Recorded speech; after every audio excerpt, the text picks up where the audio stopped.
This episode of Idle Thumbs is brought to you by Squarespace, the fastest, easiest, most user-friendly way to make your very own professional website, portfolio, blog, or online store. If you go to squarespace.com and use the offer code THUMBS, you will get 10% off your first purchase, and if you sign up for a year, you will get a free domain name. That's squarespace.com with the offer code THUMBS. Do you know what it is? It's June 1st. I know what it is. No, it's not. It's June 2nd. No, it's June 2nd. I know what it is. Says like precocious 8-year-old Chris Ramo.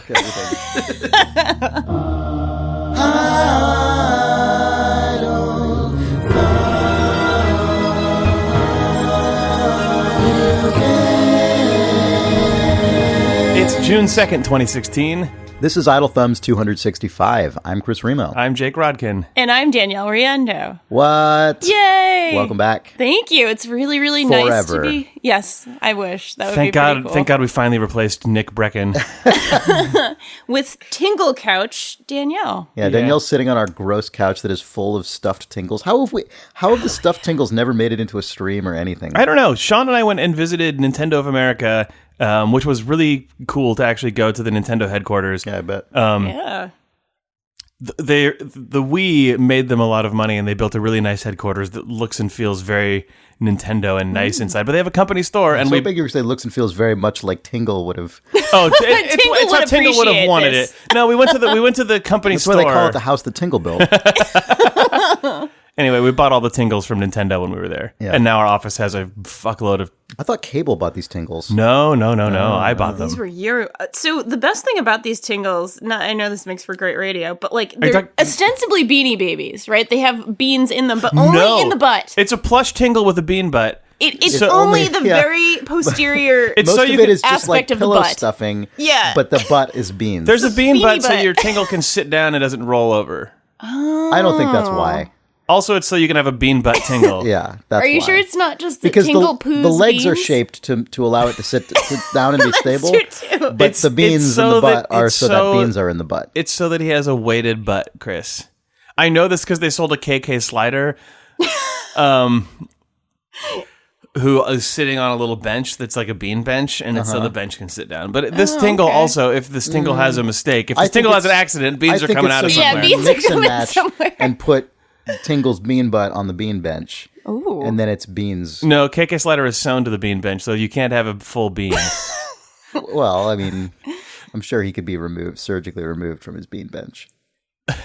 Would you do that to KK Slider? KK Slider's Would you bean slide bench. him off of his I bean mean, bench? Tingle is an iron-fisted ruler of Nintendo, so I think he can It's true. dictate whatever he wants. He said, Yeah. "Put beans in my butt." Yep. And like, how many beans do you want, sir? I mean, to be As totally many- fair, Fill up that butt. Tingle really would actually be into beans in his butt. I think that's like canon for That's Tingle. probably Yeah. true. What about in his bench? he was worried about his bean butt representation, which is why the new Zelda was delayed until the That's NX. what it is. Yeah, that's what it is. Tingle, for sure. Tingle's demands from on high. Yeah. Anyway, Maybe this Tingle will be the controller for the new Nintendo NX, and we can play a 10-player. You manipulate players will notice each something bean. special about these beans. Nintendo hints in the next Nintendo Haptic Direct. feedback. You'll notice that there's a pleasing feeling when you squeeze this tingle. We wonder why that is. This is very special. I am really, really happy to be back. I feel like It's good to see you. I feel Good like to see you too. in this unfortunately post Iwata world, that sort of level of coy Nintendo is gone. Yeah, he was the master. Of players will notice that the tingles we've been selling for years have a very squishy butt that we find delightful. Perhaps you too find it delightful. It may raise interesting mysteries about the nature of this bean butt. Yeah, anyway, I'm glad you're here and we steered the conversation straight into Tingle's butt. Me off the too. bat. It feels appropriate. Yep. Feels like the right thing to do. So I played all the way through the new Hitman episode last night. Ooh. Fuck that Tingle Speaking of conversation. bean butts. Hitman. Speaking of Tingle, I mean, I don't know. Hitman continues to be really good, in my opinion. And they released a new level. A new zone. Yeah, which, in this game, a new level, these really feel like expansions almost, because you get the mission, obviously you have your core mission that you do, but then you get all the escalation missions, and then you can delve into the sort of player-defined missions, which I still haven't even gotten to yet. Are they putting stuff in the previous 2 environments when they add the new thing as well? I don't know. That's a good question. Are there things that you discover in this that then backport stuff into the previous one? That'd be cool. I don't know. I mean, the thing about the thing that makes this work is that all of the levels are completely geographically unrelated to each other, and like that's what makes the structure work in the first place. And Hitman games have always been like that until the Animus mission shows up at the very end. That's true, right? Until it's all connected. Whoops. And you find out that Tingle's been pulling the strings the whole time. I mean, all the cutscenes in this game are all about like shadowy figures and like weird cabals and stuff. So and bean butts, bean butts, for sure. Yeah. So Jake, I don't know if that's the case or not. I haven't really investigated. I didn't care if it was. I was just curious if it was. But anyway, so the new mission is set in Marrakesh on the sort of potential eve of a political uprising. Basically, there's sort of like protests and like not quite riots in the streets, and as a result Quiet of riots. There's unrest. As a result of a like former bank executive who embezzled money from the Moroccan people, and then there's also a military leader who's looking to use this like financial unrest as a smokescreen to launch a coup, and then that presumably is like also even that part of some larger thing that is yet to be revealed. But so you have to kill both this former bank CEO and also the general. And this level is pretty different than the others in that it's there's a huge amount of outdoor space. Like you're constantly moving through crowds. There are a lot of little storefronts. You can get up onto the tops of buildings and move from, in a lot of cases, from rooftop to rooftop, which is cool. The previous episode seems like it was a lot more about going inside those interiors and weaving in and out, right? Yeah, for sure. And I think that personally, I prefer the Sapienza, which is the huge sort of Italian villa complex, and that's very much interior. But part of the reason I enjoy that one is because the nature of it means that there's a lot of weird interplay between different staff members and the routine of this household.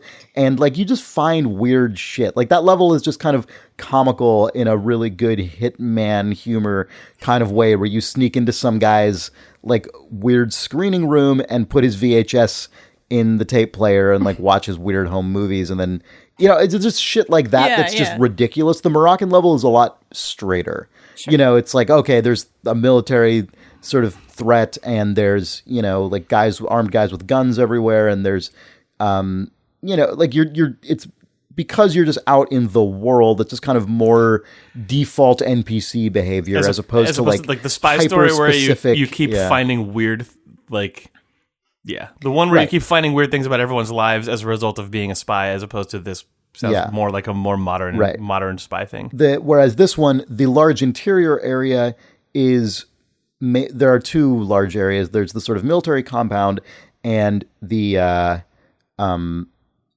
embassy. I think is it Swedish or Swiss?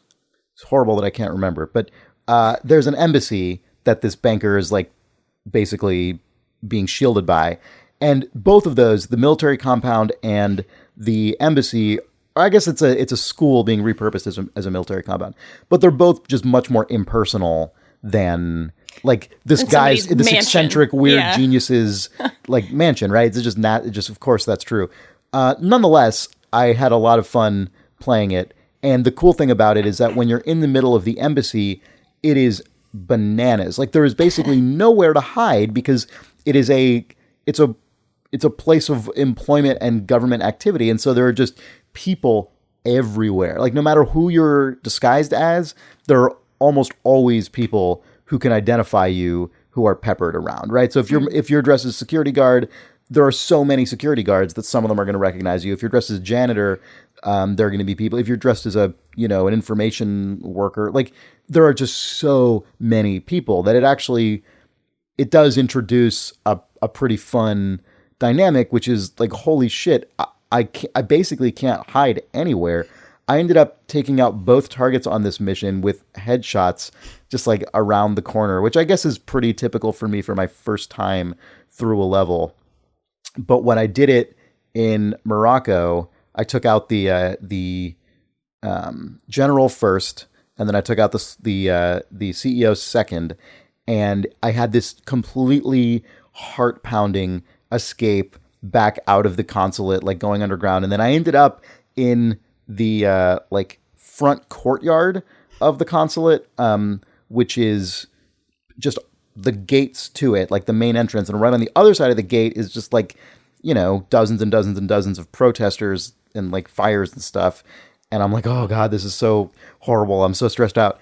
And I walked out of the embassy through the front gates dressed as an armed guard, and going backwards through the metal detector there, I guess, does not set off the metal detector. I guess they thankfully programmed it such that it only actually will trip you if you're trying to trespass in rather than leave, which, like, thank Christ. So anyway, so I get out and I'm like, oh man, I totally did it. Like, holy shit. Like, no one even saw me get into the embassy. They did see the guy get shot because I shot him, but I had a disguise waiting right on the other side of the door. I basically poked out of a door, shot him. They noticed me, ducked into a room, immediately changed to a different costume so I could no longer be recognized, and essentially walked out the entire rest of the way. And, like, you know, my heart is just like punching through my chest. I get out, I go through the metal detector, I leave, I walk all the way through the level, I get to the exit, and then when I'm at the exit, I'm just so stressed out. When I'm at the exit, instead of pressing the button, I press what I think in my like stress state is the button to exit the level. Nope.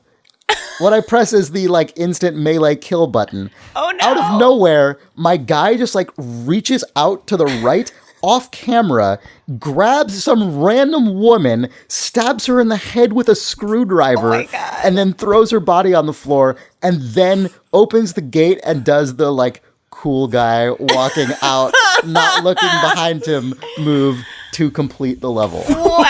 Oh no. Yeah. Oh no. It was fucking bananas. It made him look like the most casual psychopath you've ever seen. Mission complete. And here's one for the road. Jesus Christ.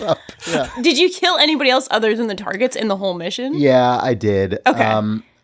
So my first run through a Hitman level tends to be pretty slapshod. I'm actually amazed that I did that I got into the embassy as cleanly as I did without being seen or anything. Sure. Because until that point, I probably spent like an hour and a half on my, on this playthrough because I must have killed like 4 people until then, not with a lot of intention, but just because of situations I ended up in. You just had to. And I just didn't really know what the layout, starting a Hitman level, especially the ones as big as the ones that have been in this game, especially from starting with Sapienza, it's intimidating. Like, it's a huge area. Oh yeah, that was know where you're trying to go. A question I had for you is the scope of this one, like the size of it, feel like the Sapienza level, or is it a different size again? The size might be similar. I don't find the scope as quite as impressive for the reasons I stated earlier. Yeah. I find the completely like doubling back on itself, interlocking nature of the villa complex to be more interesting than this. Yep. But I also, it seems like they're trying for a lot of variety if set up between the 3 levels they've put out. I don't know if I need every level to be that, because like this one is more about. So in Sapienza, it's relatively easy to get into the villa because there's so. I got into the villa silently in my very first time playing it just by following an employee in. It's more about just like the bajillion different entry and exit points and overlap. Whereas this Morocco seems to be more about these super big choke points where it's like you have to go into this consulate basically through one of 2 ways. There's basically 2 ways to get in, and one of them is through the front door. I don't know if that's true. There might be more. But it seems just from at first glance, it already feels like it's more about creating a way to like force the issue, and get in through a more heavily guarded area, which makes sense because it's a government building. It's a consulate in the middle of riot. So it makes sense that you'd have to like be more clever about a smaller number of entrances, where the villas is a huge place that basically dominates the town, and you can get in through the cliffside and just wherever. That makes sense. Yeah. Yeah. So, Anyway, I've been talking way too long, but I love the new Hitman so much. I need to play it. I sort of, I've always enjoyed stealth games, but I have not played the new Hitman. And I think after being as obsessed as I've been with the Americans, I would appreciate it even more, doing my little stealth kills and all that good stuff. Yeah. This show, I mean, yeah. And outrageous disguises also. That's the part that I was most thinking of when you're like, and I just changed into a disguise and I just pictured Carrie Russell jumping in, putting on a crappy wig and then running out with her little purse or something. On the Americans, every time it cuts to Philip in a new mustache, I basically put my hands up and cheer. I'm so excited. Yeah, I take little screenshots for myself. I'm at that point where I love the show so much where I'm taking a shot at the new one. So good. I want the Americans to catch on bigger so that we can get the internet fan illustrators who have chronicled every outfit Don Draper has ever worn or whatever. I want the same exact 3/4 shot of every character of every stupid glasses, wig, mustache combination that has appeared in that show. Yes, please. That would make me very happy. It might already exist, and I've just never looked. But I don't think that show has that kind of fan base. It needs it. It doesn't. I don't really ever see. I only see television critics talk about it. Yeah, which makes it sound like such an elitist thing, but it's such a good show. It's the best. Yeah, the actual best. You should all watch it. Yep. Anyway, Hitman's good. Hitman. Hitman's not very similar to the Americans, other than the hilarious outfits and such. Yeah. Yeah. But yeah, I mean, if you I don't even know if I would necessarily. I guess Hitman is a stealth game. I don't ever call it a stealth game because it doesn't feel. It's so different from. It feels sort of moment to moment. Yeah, it feels so much more savable than. Sure. Than not save and quit or save and load, but you can rescue situations in a way that often in stealth games I find impossible. Sure. There's ways to actually fold yourself back into the level, and the world doesn't just doesn't funnel infinite guys, right? Unless you're doing the thing that you did, where you sit on a roof and just keep sniping every guy who comes through the door. Yeah, I actually got into my one failure in the one time I failed when I tried this mission. I failed subjectively in a lot of ways, but the one time I actually got end mission was when I tried to do that, not on purpose, but I took a shot at the CEO. And I was just going to book it. And I'm like, this is impossible. Everyone can see me. I'm just going to shoot him and run. And then a theme will emerge as the classic foiler of my Hitman attempts. As I was dashing out, I hit the wrong button and I grabbed a janitor and started choking him on the ground. And I was like, no, leave, janitor. Leave. That's not what I wanted. Stop choking. There's actually no button in this game to stop. To stop. You have to either kill them or just knock them unconscious, but you can't just let them go. Sure. You have to either continue choking them or just end it. And I spent 5 seconds forgetting that was true, being everything, press every button, let him live, leave. I don't care if he lives or dies. I just want to not be touching him anymore. But then by the time I remembered what I had to do, I was next to a bathroom and I just dashed into the bathroom and tried to hold off just an epic last stand. But I was actually sort of impressed with the AI at that point. Because you could see on my radar all their little dots gathering outside of the bathroom. And they were like, come out. We're going to come in there. Come out. And they didn't come in for the longest time. And I thought the AI I had got them stuck in some weird state where they were just going to be on patrol forever outside and it would just be a stalemate essentially. Mm-hmm. And then suddenly one of them just burst in the door and I was successfully completely taken by surprise because I was like, fuck, what am I going to do? They're clearly not going to come in. And then a guy just threw open the door and filled me full of bullets. I'm like, oh, fuck. I was totally pro. So, man, you were played. I was totally played. I was actually really We're going to come in there eventually. Sure. Yeah, yep. Fuck, okay. Well, I guess you did. You did what you said. Yep. But it took them so long. And it sort of, I buy it, right? Because all their voice work is so frantic and panicked. And of course they're out there amongst themselves being should we just one of us should do the world's greatest assassin. I don't think he's going to come out. Yeah. It's really stuck. Yep. Anyway, Hitman is so good. Hopefully it was a mistake and one guy just totally fat-assed another guy into the door and he's like, oh god, okay. And then he just unloaded a bunch of bullets on you. Right. that's just the version where they are the game player. Right. Yeah. Like, I mean, part of the reason Hitman is like rescuable is because even though your character is presented as this like immaculate assassin, it's completely ridiculous, and you fumble around all the time, and you accidentally choke out a janitor and then wear 3 different costumes and hope that it works out. Yeah, and then after all that, accidentally stab a woman in the neck with a screwdriver on your way out. On my way out, I'm trying to leave. I did it all. No, shit! Curse these hands of mine. He's just compelled. Yeah. Anyway, now that's enough Hitman for real. It is enough Hitman. I'm sorry.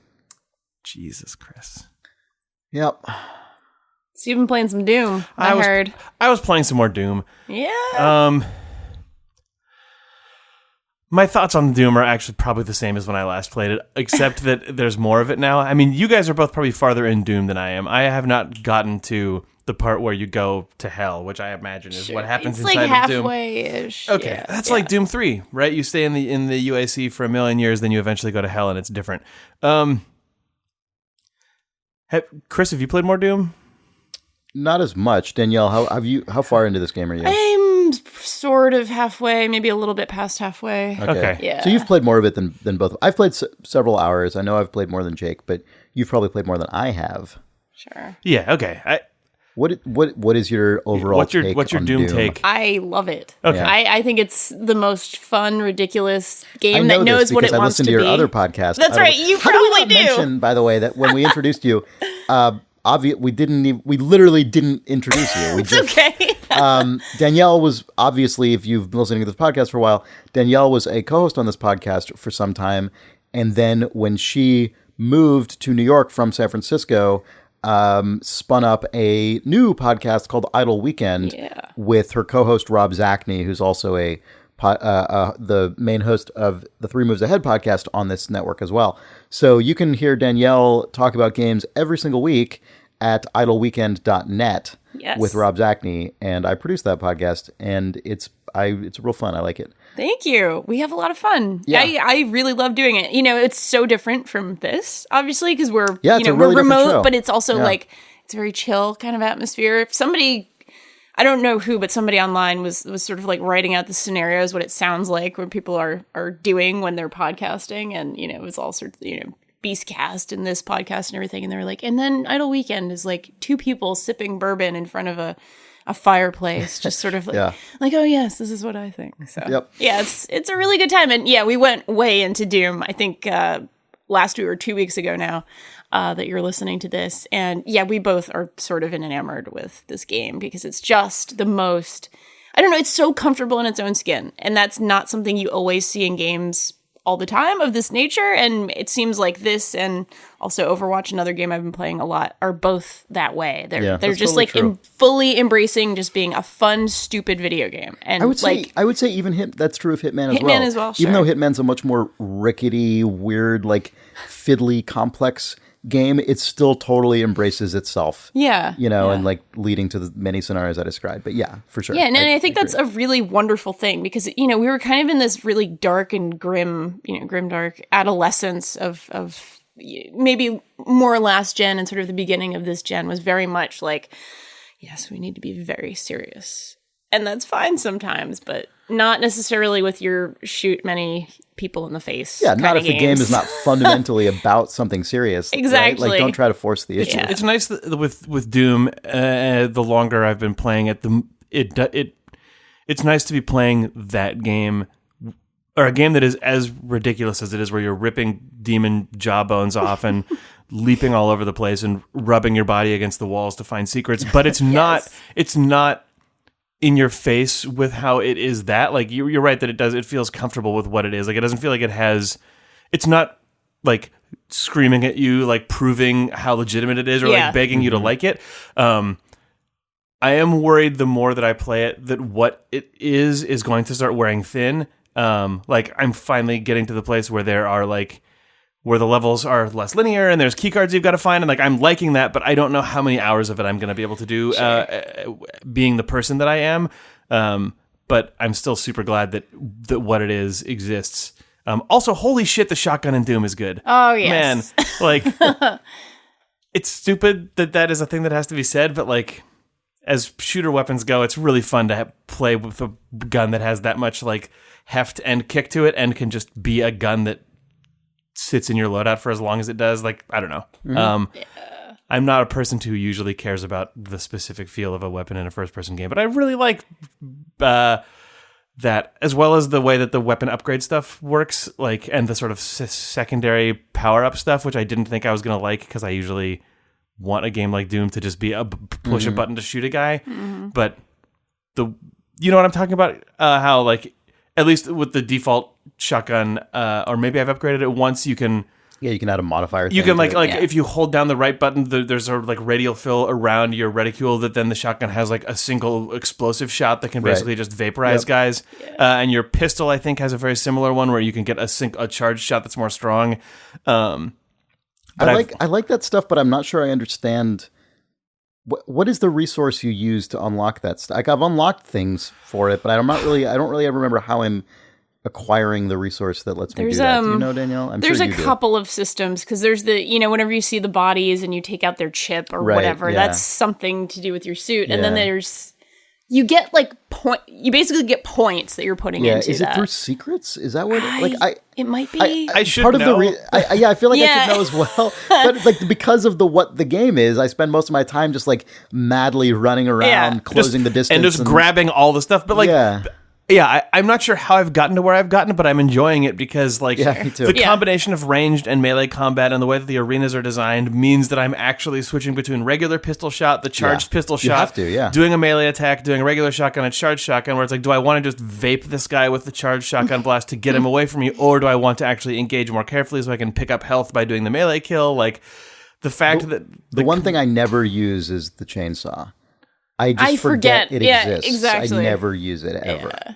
I've heard it's like a fun, cool addition if you do use it, but I never do. But the game is still completely like feels totally complete. I saw a tweet that gave the like someone just said best tooltip ever, and it was a screenshot from Doom, and it said whatever the chainsaw bind is, but it said. It was like press Q to use chainsaw when you get it, and it like just put that on like level when you get it, like one of the earlier one of like just an early tooltip of the game. It just tells you the chainsaw bind when you get it. Like just that's so good. Just a tooltip as like this meta thing. Be like, yeah, the fucking chainsaw is showing up. Don't worry. That's hilarious. Yeah, that would be very bad in some games, but. Yeah, in this one. That's just like, I mean, your arsenal should basically have the stupid, like, Evil Dead chalk outline of a chainsaw. Like, yeah, this is just showing up, don't worry. I mean, that's functionally what that tooltip is. Like, that's that's really good. Yeah.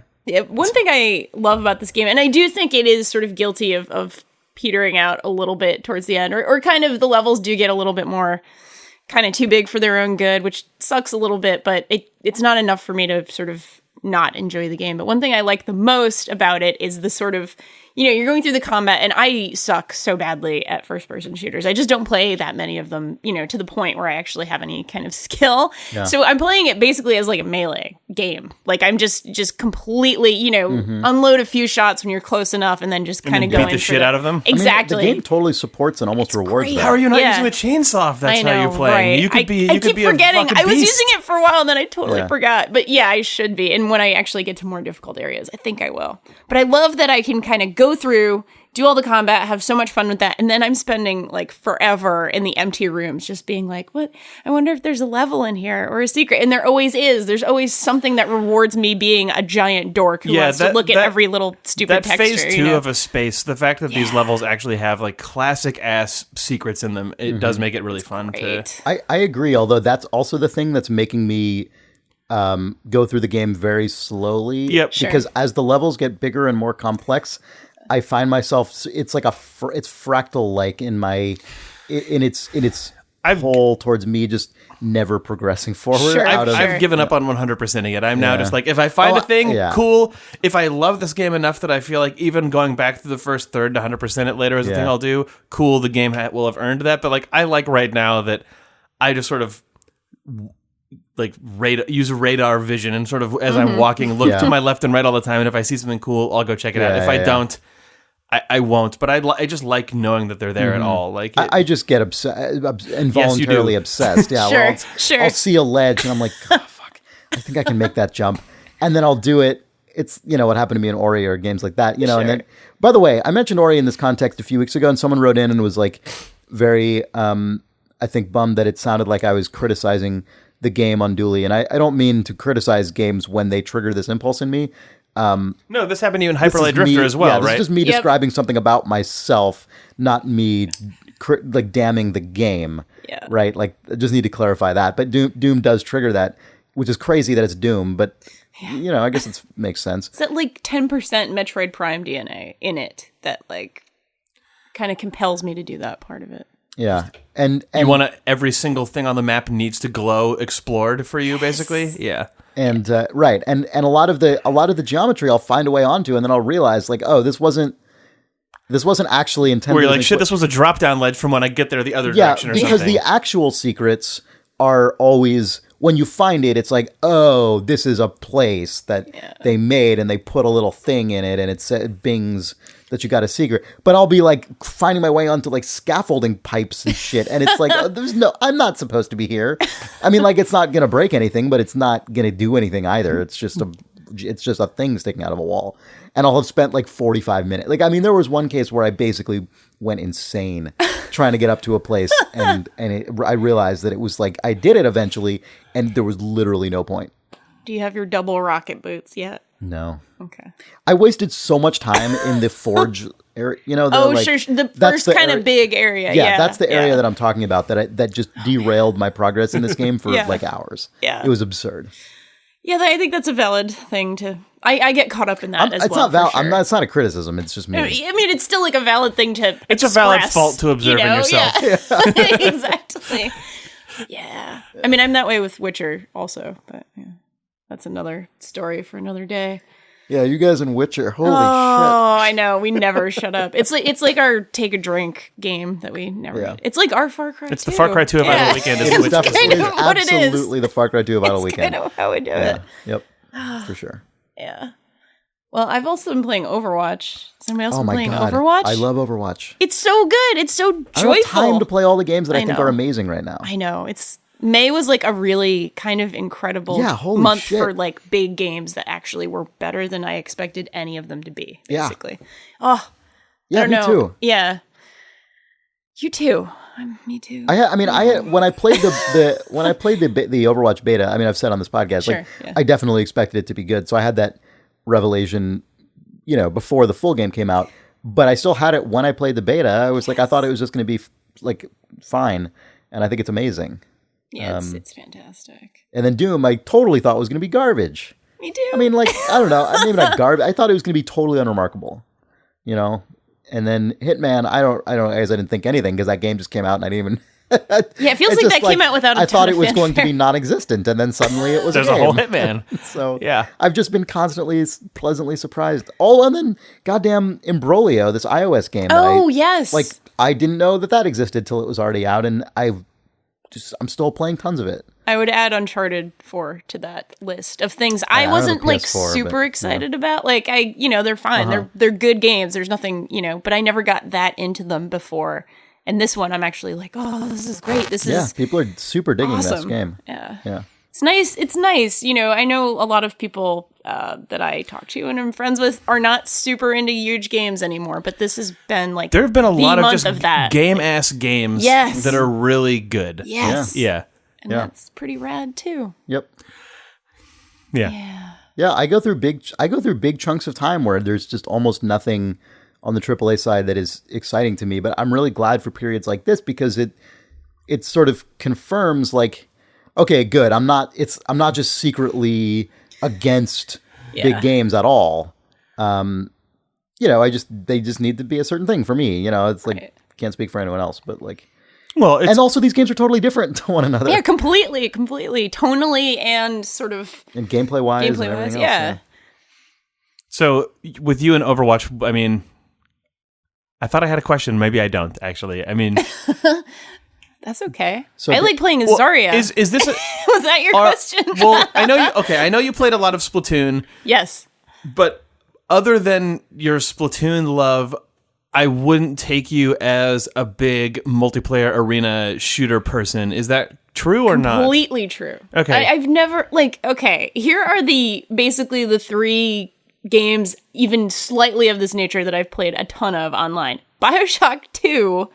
Nice. Did you play BioShock 2 multi? Yes, a ton. Crazy. That's like the most, online FPS that I've played in my life. This is why it's so bizarre. Yeah. The GoldenEye remake. Okay. A ton of that. And then Splatoon. And then this. Like, these are the games that are, like online shooters that I've played any significant amount of in my life. So it's all like the weirder, more colorful, bizarre stuff. That's so great, though. There's something that is really, to me, sort of charming and wonderful about multiplayer communities for games that were big games, but that never hit big multiplayer. This is less common now, actually, because it's no longer...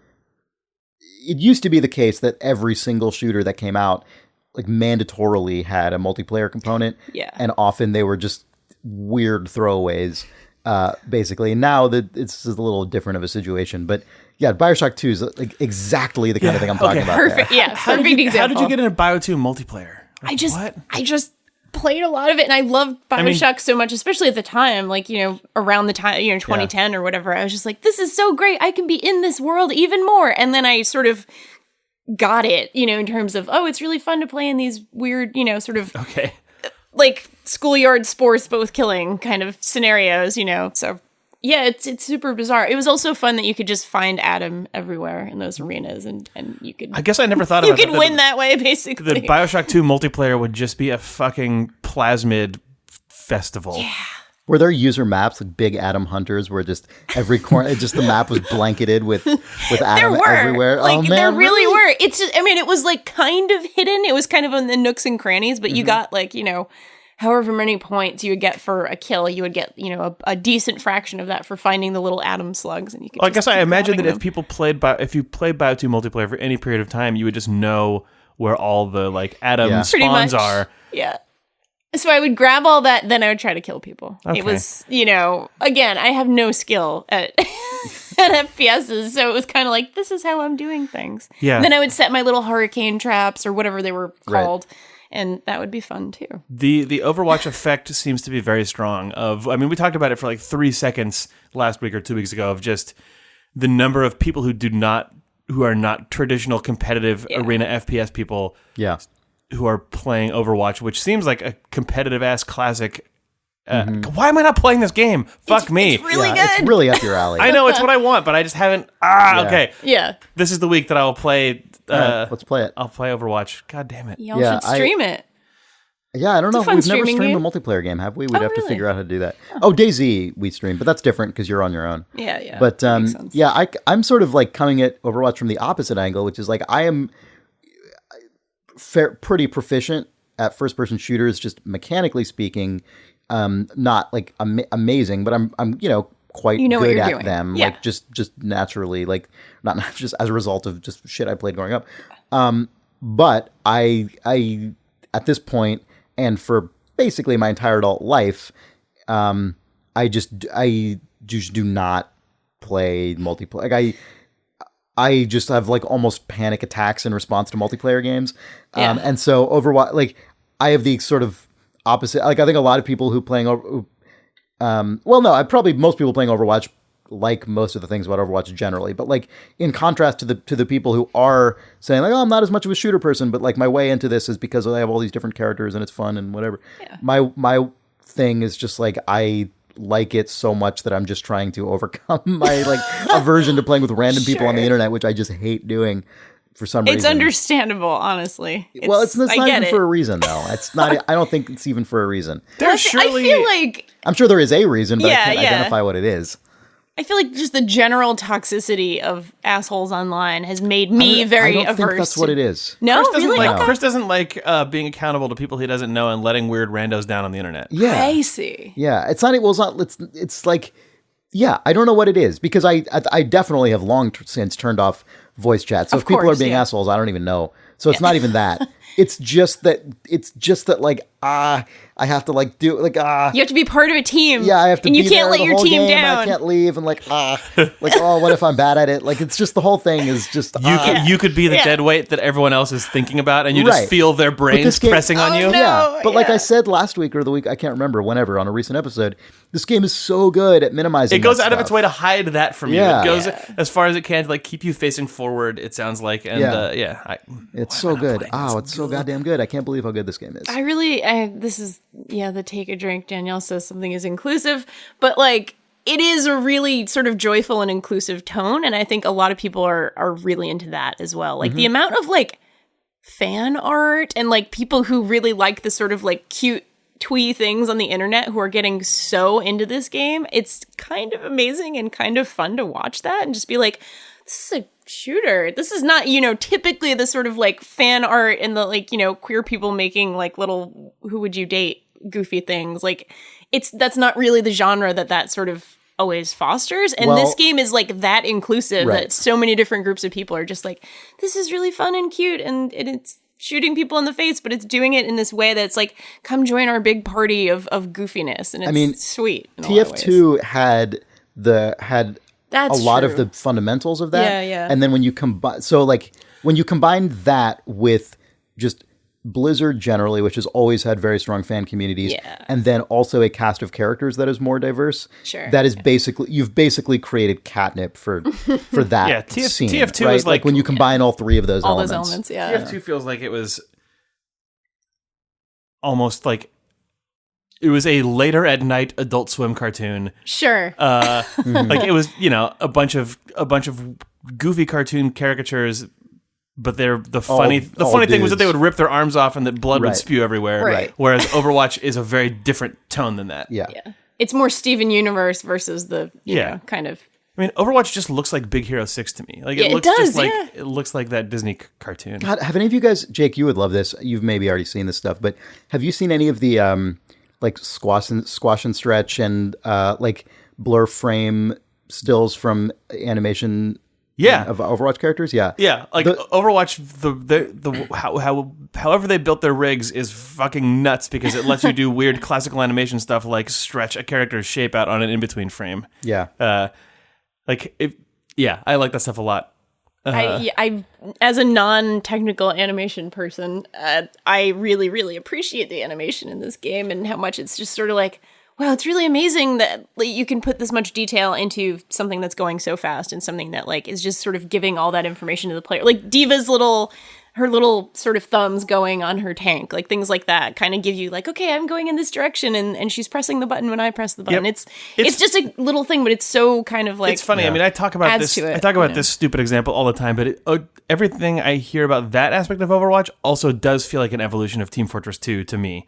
Sure. Because Team Fortress 2 was the first multiplayer game that I played where all of the strange behaviors of a first-person shooter ended up getting turned into character traits where, like, the way that a spy backstabs someone or the way that a rocket jump works or the way that the machines build themselves all felt so, like, built out and informing the mechanics but also telling you about the personality of the class that you were playing. And this game feels like they've taken that but then gone nuts with the animation fidelity and, even gone further back into classic animation and illustration styles for the way that some of the posing and frame-by-frame stuff works. So you framing it that way makes me think about this game in the same way I think about World of Warcraft, which is that World of Warcraft was essentially a response to about a decade, maybe a little less than a decade of like 7 years of MMO, of like Ultima Online and EverQuest style MMO development, and then Blizzard taking that,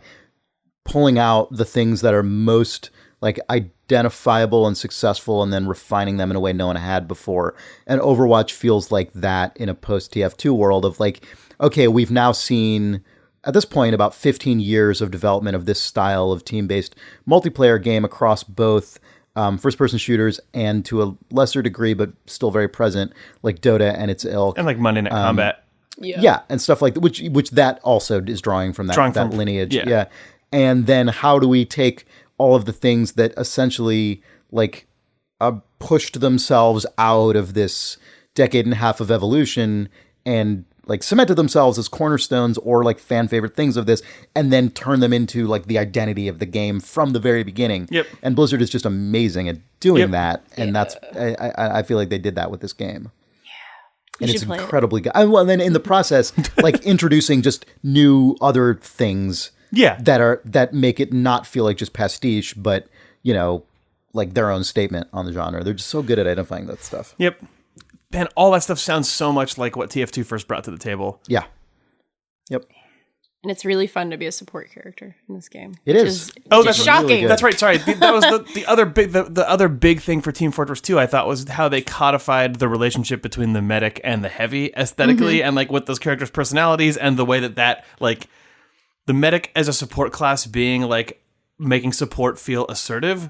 Instead of being like the last guy picked on the team was a thing that TF2 did, and it sounds like Overwatch is also really going all in on that being a thing. Yeah, it's awesome. Sorry. Whenever people talk about Overwatch, I just want to talk about TF2, which means I should play Overwatch.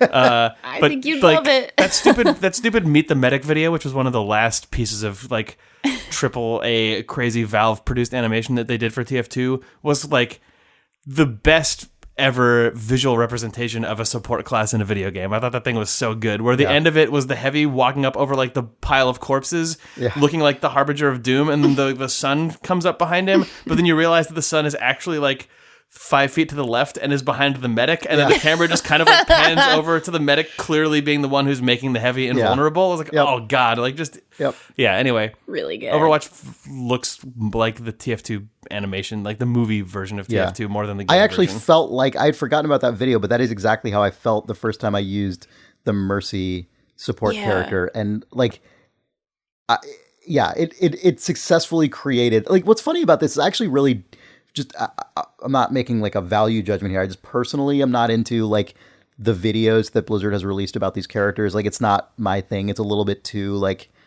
anime like character sort of stuff. But too like, anime, Chris Ramos. No, it's just it's not a good way to play. I don't know how to say the thing. I'm just say too anime. It's fine. Just like people yelling at me for being an idiot, which I am. But I just, for whatever reason, like the way they're presenting these characters outside of the game is not as appealing to me as, say, the way Valve does. Whatever, that doesn't matter. But in the game, I do actually feel like that. Like, you know what I mean? Like, the thing you're describing about the way that Valve presents all those characters in those Meet the Whatever things, that is actually how I feel like playing Overwatch when you have a crazy moment. Like, they successfully combine all the audiovisual elements to create that effect, right? Not just like when you're running around every single second, but just when you pull something off, you're like, oh shit, like it's all working. It's a great thing. There's I might be showing my ignorance about this kind of game, but because there are so many heroes, there's sort of overlap between classes. Like Zarya is kind of a tank and also kind of a support character.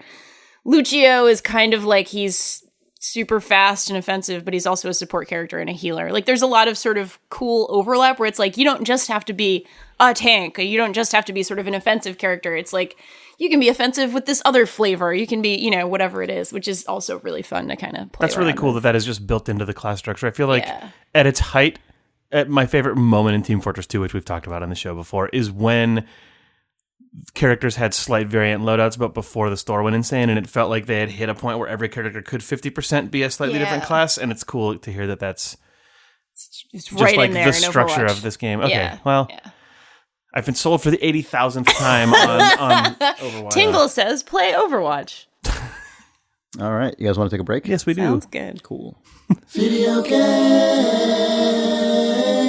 This episode of Idle Thumbs is brought to you by Squarespace. Squarespace is the fastest, easiest, most intuitive way to make your very own professional website, portfolio, blog, or online store, and you don't need any design or coding skills to do that. I've done it myself. You can sign up without a credit card and just build your entire site, basically, before you have to make any kind of commitment whatsoever. And then when you do check out, you put in the offer code THUMBS, and you will get 10% off your first order.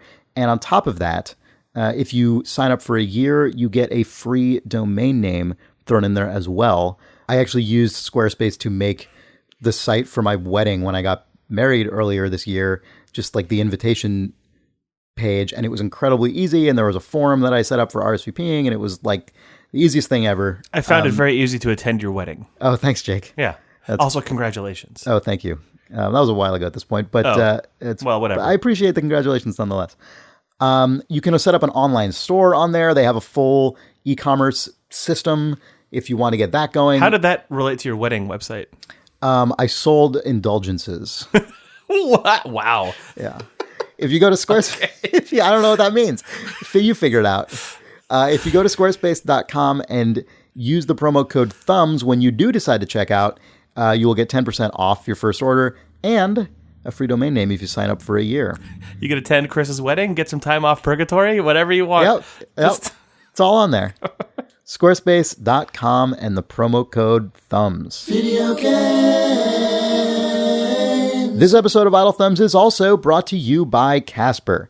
Casper manufactures high quality and affordable mattresses right here in the United States, and they will mail them directly to your door in a hilarious, tightly packed box that will explode a mattress out of it when you open it, and then you put it on your bed and sleep on it because it's very comfortable, in my humble opinion. In my not so humble opinion, because I'm broadcasting it out to thousands of people, apparently.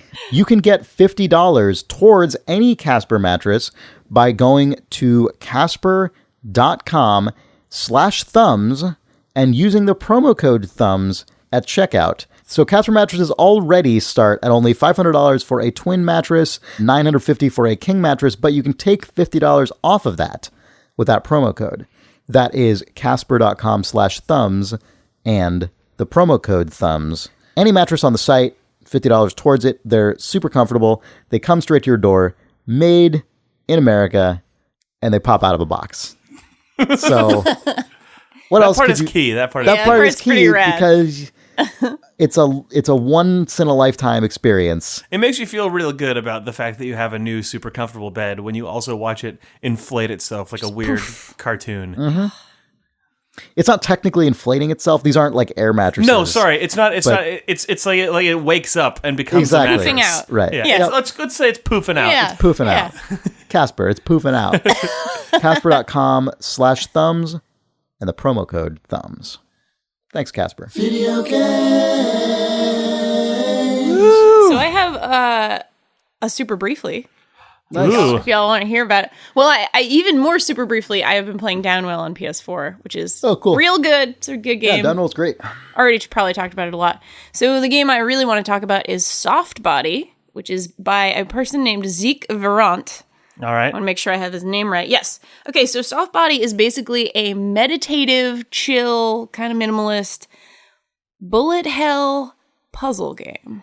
So what you do is you have control. That's an impossible definition. You have control of two little snake-like apparitions. You control each one with one of the sticks on the PS4. Mm-hmm. And you sort of have a different objective for each one of these little snake-like apparitions. Do they like extend off the side of the screen, or are they individual characters that run around? They're just individual characters. Are they like it's kind snakes? of like a dot. Are they like snakes from Snake? What are they like? They're sort of like they actually look kind of more like comets than snakes, but they're technically snakes. I think. Okay, so it's a ball with a trail behind it. It's a ball with a trail, exactly. And you need to protect one of the balls, and the other one has to kind of go doing certain objectives. Like you need to actually put it into like a little maze-like thing, all while avoiding bullet hell sprays of sort of sometimes fast-moving, sometimes slow-moving projectiles. Mm-hmm. This probably sounds really weird and bananas. I hope, I'm explaining it to some degree of clarity. But it's it's all very like, you know, the aesthetic is very chill, like, you know, relaxing music. You know, like sort of like a Jake pretty... is flabbergasted by it. Where you're like, it's a bullet hell, but like it's a chill bullet hell. It is, though. Imagine like a chill hell. A chill hell. It's a cold day in hell when you play Soft Body. No, it's really good, and everything is sort of a self-contained puzzle. So every screen is its own little puzzle. And yeah, they call it a meditative action game, but I think Bullet Hell actually really does sort of describe it better because there are hundreds of little projectiles kind of coming at you all the time. So Everyday Shooter was kind of a chill Bullet Hell. Yeah. You guys remember that game from a million years ago? That game was great. It was one of the first sort of PS3 games or PS3 it was one of the first network like PS3 games downloadable. Yeah. I loved that game a lot. That game was great. Had a great soundtrack too. Yeah, the game really was awesome. Basically a soundtrack. It was It kind of synced up. It was essentially a bullet hell visualizer to its own soundtrack. Yeah, that was a great game. I think if you enjoyed that, you might enjoy Soft Body. So yeah, PS4. It's on PS4, maybe Vita, Is it on but PC at all, or it might also be on gotta PC. eventually get a yes, PS4. it is. It's on Steam and PS4 because they there's all those rumors about like an updated PS4. I'm like, I'll just wait for that. But that's so long from now, presumably. It's like November. So probably. I don't know. I guess I'll just wait for that thing to. Not a bad idea, honestly. Yeah. It just seems like it's. I mean, I know this is probably why Sony doesn't want to acknowledge those rumors. This is why Apple, everyone who has new hardware coming out like that always hates when a rumor like that shows up because this conversation happens. But the library on PS4 is outrageous at this point. So it seems good. like. Yeah. But I still can't bring myself to buy a thing that I know there's going to be another because thing console. that's better, it's not with a phone, whatever. I don't need to have the newest phone. I don't care about that. But this console, it's there's only probably going to be 2 variants of it ever. So I either have. You say that, but this could be the beginning of console as platform. Microsoft started talking about that recently, or there were rumors about that recently. Where it's it seems like who knows? We'll know in a couple of years what this actually feels like. But it seems like their long play, if they can do it, has got to be console as iPad, where the console, console as lockdown PC platform is what that would end up becoming, right? Like Weird Mutant PC, where if or just phone, or phone, I guess it is the closest to being a phone developer if you're a console developer, but you're potentially deploying out to 2, 3, 4 hardware SKUs for each each platform. But I mean, phones. People developing for phones have to do that now because there's different screen resolutions and in some cases aspect ratios and different hardware. It'll be interesting to see if that is really the model that console manufacturers hold themselves to. I think it was Microsoft. Either Microsoft themselves said it or recent coverage of it was get ready for your console to work like your phone, where we upgrade it every 2 to 3 years instead of every 5 to 7 years. I don't know how you can continue to claim that you're offering a premium experience in quotes, which is also having to make sure that your game runs on. Oh, you mean as a game developer? As a developer and as a customer, you're just not, you're being sold a premium experience. You're paying hundreds and hundreds of dollars for it, but then you also know that your hardware you're playing a game that was clearly designed to run on something. Basically. Yeah, it's. I hate it personally. I hate having to have multiple boxes in my room. I want the one thing that just beams everything to wherever. That's honestly the single biggest reason I'm. So now the reason I don't have a PS4 is because I'm in this sort of game of chicken, I guess. But in a broader sense, that's the reason I don't have any current gen consoles. Yeah. Is because I'm just I got my computer and it's just a box that sits there and it does pretty much everything. Every new rumor or business strategy behind console manufacturing is just another new reason for you to not want. We're I don't even want the regular console cycle because I just want one box, and then you're now I want to hold out till I get one. But I don't. And then when that happens, you're I don't want to get in that rat race. So basically. Just whatever. Well, but here's the thing: get your gigabit network, get your Steam Link, and then you're fine. At this point, the biggest force is apathy because obviously there are PS4 exclusives that are attractive, right? There's Uncharted 4. There's there's a bunch of stuff at this point. Bloodborne. But maybe that's not your thing. Well, it's not that it's not my thing. It's just that I'm already so behind on Souls stuff generally that I don't even need. I like them. You don't need to mess with that. Yeah. But I mean, there's just so much to play now that I'm just not feeling I'm not feeling it. I don't mean that I don't understand the value. I just mean that I'm physically not feeling it. There isn't sufficient pressure on me to. If I didn't do this as my job, there's no way. I would probably just have a PC and I would play 5 games a year and then probably a bunch of smaller games, but then you'd hit a few of the big ones, and then and then a lot of small things. That's probably how I would do things. Yeah, if it weren't. Man, Danielle, you're on this podcast, so I want to talk about Itch.io actually for a second. Yeah, let's do it. Have you been paying attention to the crazy Itch.io platform stuff that they've been deploying in the last few weeks? They're on Steam now. No, they tried. Yeah, I know. They tried to be on Steam. They didn't greenlight it. It didn't quite work. I don't think Steam was excited with Itch.io doing that, but the development team behind itch.io, which is a big indie developer or indie game hosting and sales platform. It's a big website. Also, they host a bunch of game jams. Wizard Jam is hosted there. Yeah. The people behind it seem incredibly driven and incredibly talented in a way that I would not even have expected from how nice and simple that website is. Like a few weeks ago, they did a thing called Itch.io Week, where the first thing they announced is that they've made a desktop app. So they have a Steam app or GOG Galaxy style thing where your games show up with a launcher that's a separate thing from the website, so you can install, launch, and patch your games through a front end, which is really fucking clean and nice. But then they also introduced a ton of developer side tools for ways to manage your own early access as a developer. They have this. Oh man, I can't remember what their early access thing is called, but basically they said we think Steam Early Access is potentially fundamentally broken because it presents your game as a free for all that as far as customers are concerned, it's out. Even though what you probably think as a developer is that you're putting it up as an early release for enthusiasts to get feedback on, what it's really doing is just adding the game to a Steam library. So they have early access tools where you can put your game up.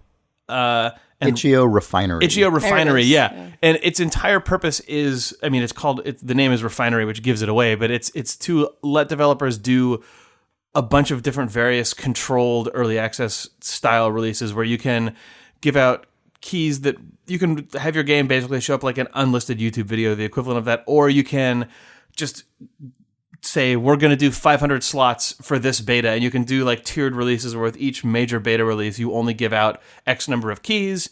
I know the new game from Finji called Overland has been a big test case for Itch.io Refinery, where they first said if anyone's interested in Overland, sign up for our mailing list, and you may get early access to the game or whatever. And what they've been doing is whenever a new playtest build comes out, they send a thing out to their mailing list saying, okay, there's 500 slots, and then 500 people can pre-purchase, and then once that happens, the store just closes down again, but then they have that controlled group.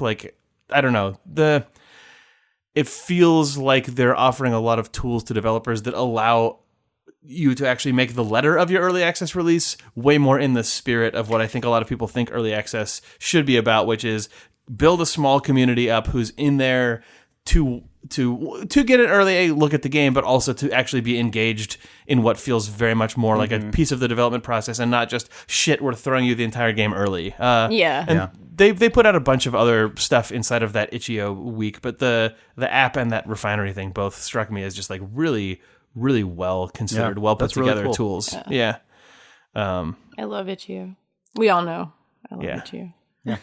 It's also just so, I don't know, it's so easy to use as a scrub like me, who makes a little tiny game jam kind of game every few months or whatever and just puts it up on their little page and just look, this is so nice and easy, and for somebody who's not necessarily nice to have technically a place for that. Exactly. That's made for that purpose, as opposed to I have an FTP that I put things on. And right. They I think initially didn't host downloads, but they've also, you can just straight upload your binaries to Itch.io now. So they do all it feels like it is a totally free for all version of something like GOG or now even Steam, because any person can just put whatever the hell they want up there, and then there's full infrastructure support for it to show up in a person's desktop app next to something like Overland.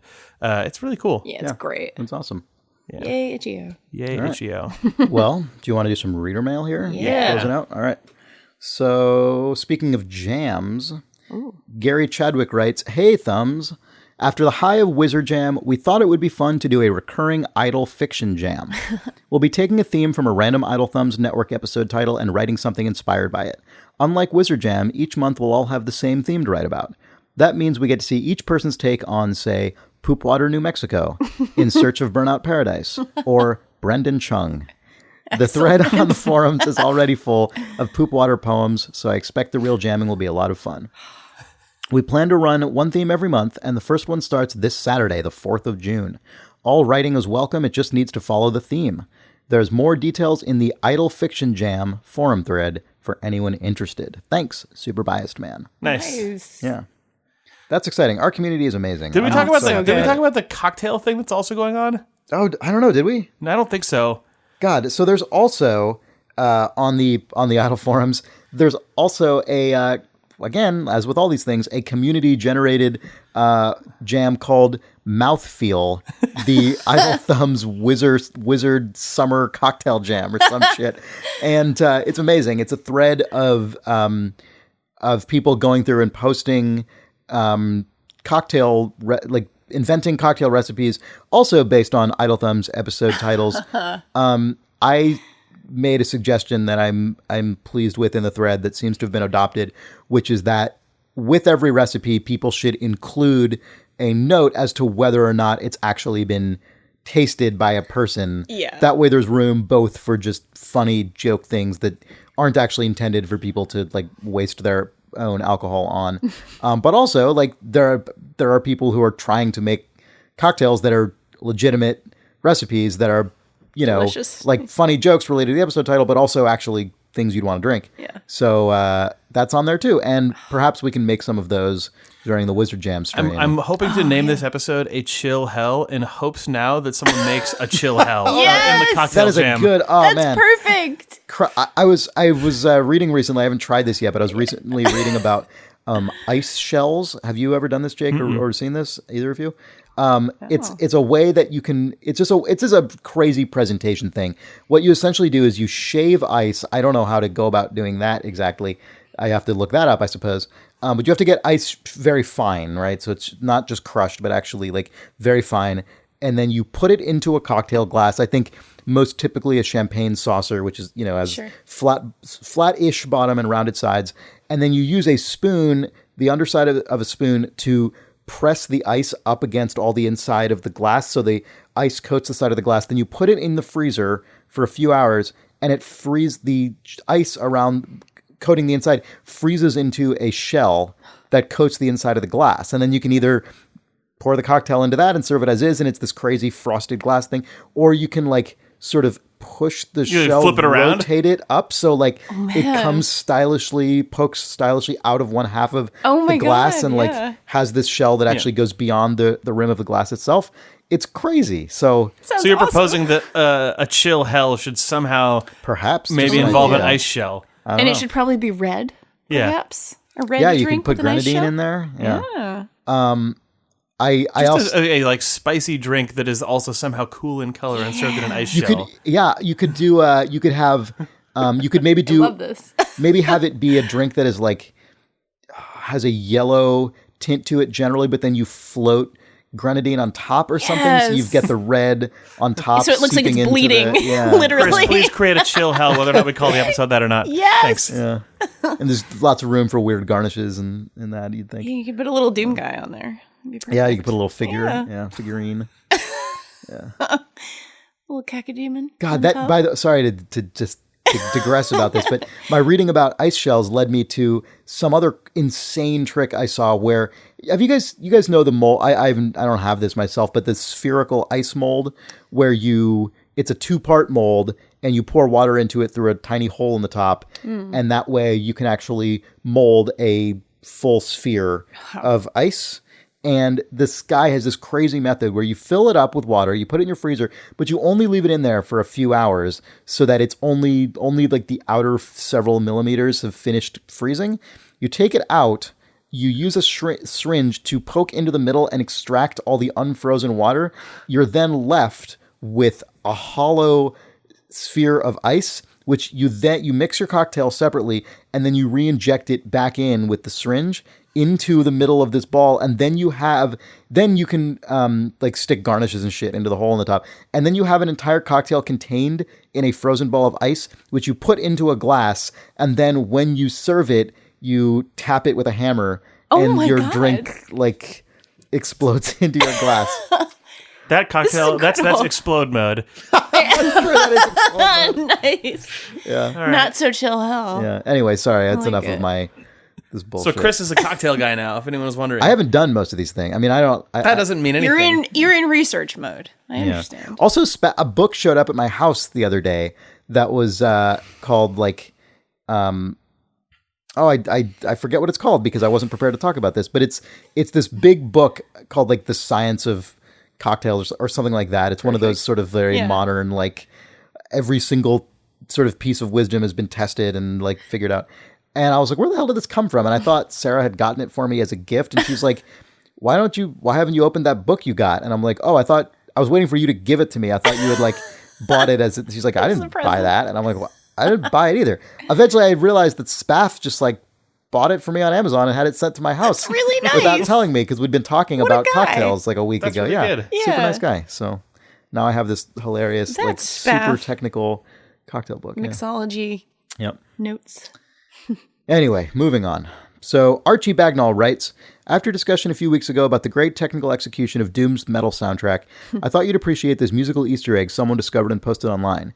Apparently, if you look at the track Cyber Demon with a spectrogram, you will find the numbers 666 and a fully rendered pentagram symbol baked into it. Yeah. So very good. Yeah. That's fantastic. That's a good move. Yeah, it's good. It's hilarious.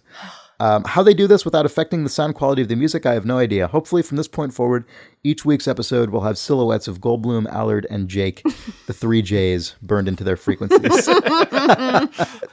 Perfect. Cheers, Archie. That's pretty good. That's awesome.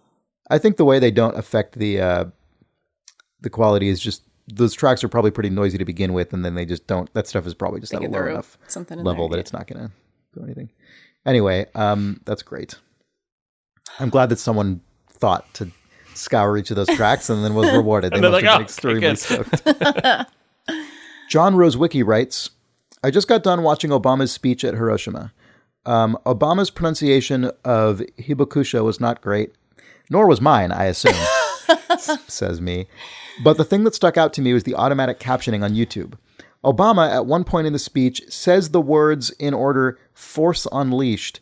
And because this is a registered trademark, it appears in the captions capitalized, Force Unleashed, as though he were talking about the 2008 Star Wars smash hit game, The Force Unleashed. A few weeks ago, you discussed the pizza delivery robot brand wars that will surely ensue, and I can't help but feel that even in matters of great importance, robots will not be able to help themselves and will inject brands appropriately. Thanks for all the great pod streams, etc. Thought you might enjoy this. John Rosewicki in Osaka, Japan. Oh, that's wonderful. Also, Osaka is a beautiful, wonderful city. You went there. I loved it there so much.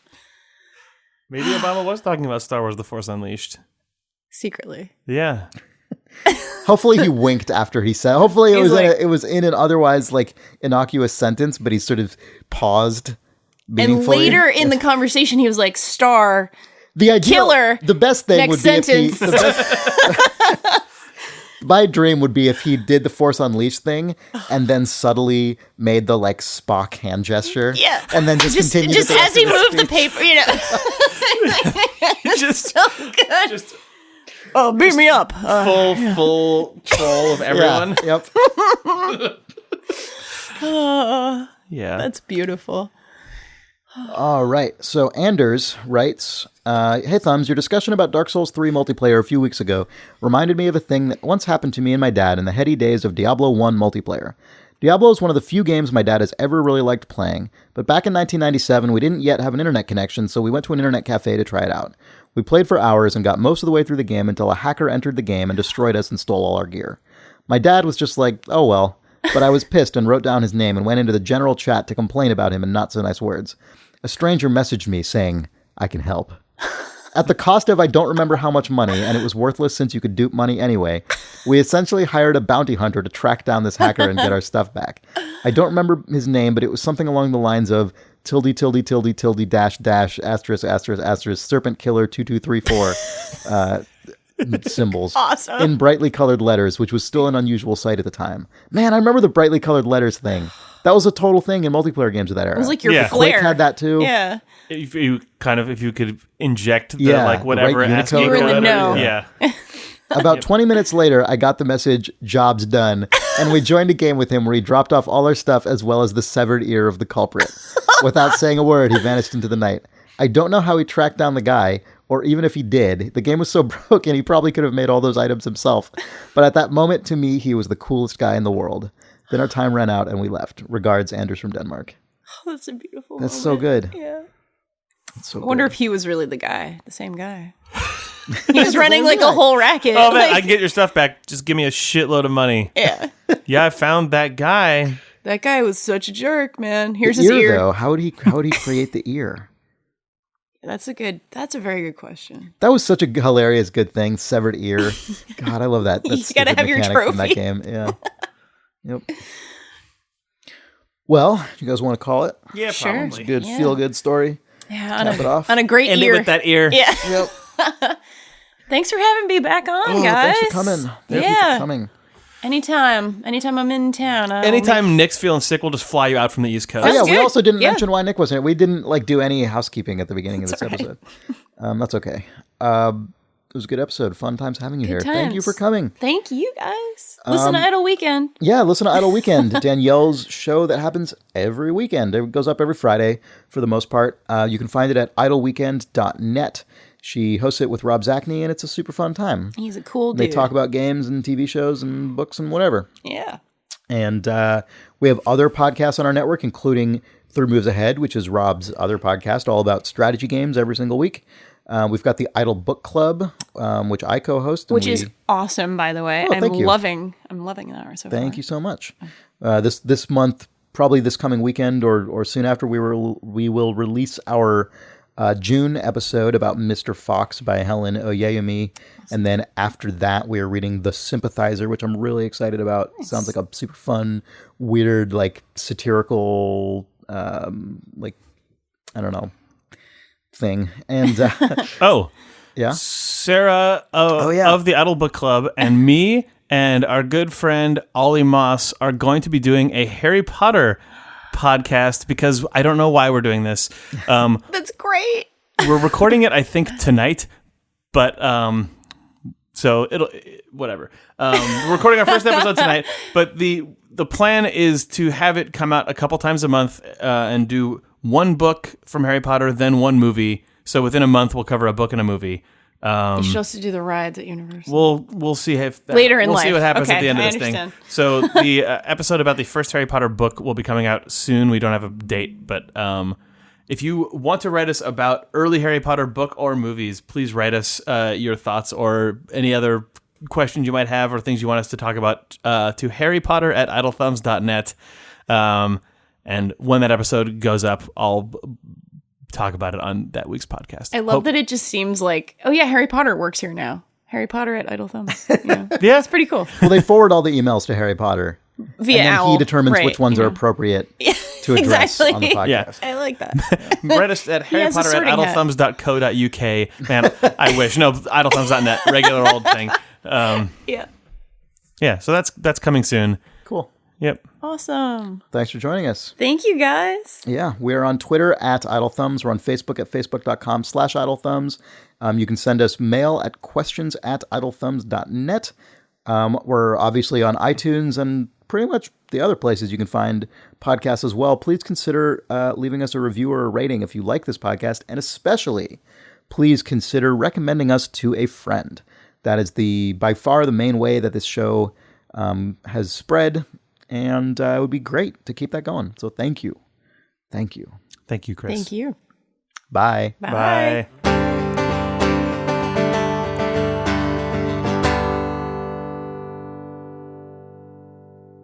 All right, Danielle, you're the and today on the introductions. OMG. I really liked that before I even explained myself, you were already excited. Like saying you're the and today was enough. It was enough for me to be for you very to know happy. what I meant. I'm really pleased. Really pleased about that. I've regressed deeply into the and at this point. Yeah, Jake is deep and. I was the and for the first 50 episodes, and then Nick left, and I Nick sort of the ampersand. Mythologically became the and, even though he was rarely. It's because of that novelty episode where he recorded himself saying, "And I'm Nick Breckon alone in a room." Yeah, but I think even that was a response to the mythology. I thought that was my memory of it. No, well, there were two things. There was just he sent in a remote thing where he filled in the blanks for us to laugh, and on that he said, "And I'm Nick Breckon." But then it was canonized for sure when he did the one where he was talking to himself, and he was just that's true. Where Sean was like, "And I'm Sean Van." He's like, "I'm I'm Nick Breckon. Yeah. And everyone started saying, I'm Nick Breckon. It was in the Breckon cast. And then it just ended with him going, like, it was that weird like nightmare scape of him trying to say, and I'm Nick Breckon, but everyone else kept saying they were Nick Breckon. Yeah.